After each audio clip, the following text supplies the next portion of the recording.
Guys, இங்கே பாருங்கள், எங்கள் வீட்டுக்கு ஒரு புது வரவு வந்திருக்கு. என்னன்னு கேட்டால், க்யூட்டாக இருக்கா?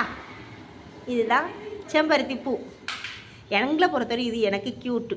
ஏன்னா எங்கள் வீட்டில் நாங்கள் செடி வைக்கிற அளவுக்குலாம் இடம் கிடையாது. ஸோ வீட்டை சுற்றி வந்து எங்களுக்கு தரையே கிடையாது, மண் தரையே கிடையாது. அதனால் இங்கே பாருங்க, தொட்டி, இந்த மாதிரி தொட்டியில் வாங்கிட்டு வந்திருக்கோம். இனிமேல் பட்டு தான் தொட்டி வாங்கி மண்ணெல்லாம் வாங்கி தான் நாங்கள் இந்த செடியை வைக்கணும். ஆனால் எங்களை பொறுத்தவரை இது ரொம்ப நாளாக வாங்கணும்னு ஆசைப்பட்டேன். கிட்டத்தட்ட இது வந்து நாங்கள் எப்படி சொல்கிறது, ஒரு செடி மாதிரி நாங்கள் பார்க்கல. எங்கள் வீட்டுக்கு ஒரு கெஸ்ட் வந்து எப்படி இருப்பாங்க, அந்த மாதிரி ஒரு எக்ஸைட்மெண்ட்டாக நாங்கள் இருக்கோம். ஸோ இவங்களெல்லாம் வந்து நாங்கள் எங்களுடைய ஃப்ரெண்ட்ஸ் மாதிரி தான் நாங்கள் நினைக்கிறோம். நாங்கள் செடிக்கிட்டெல்லாம் பேசுவோங்க, எனக்கு ரொம்ப பிடிக்கும். உண்மையிலே செடி வந்து நம்ம சொல்கிறதெல்லாம் கேட்கும். நமக்கு வந்து ஒரு ஃப்ரெண்டு மாதிரிலாம் நமக்கு பாசிட்டிவிட்டி தரும்.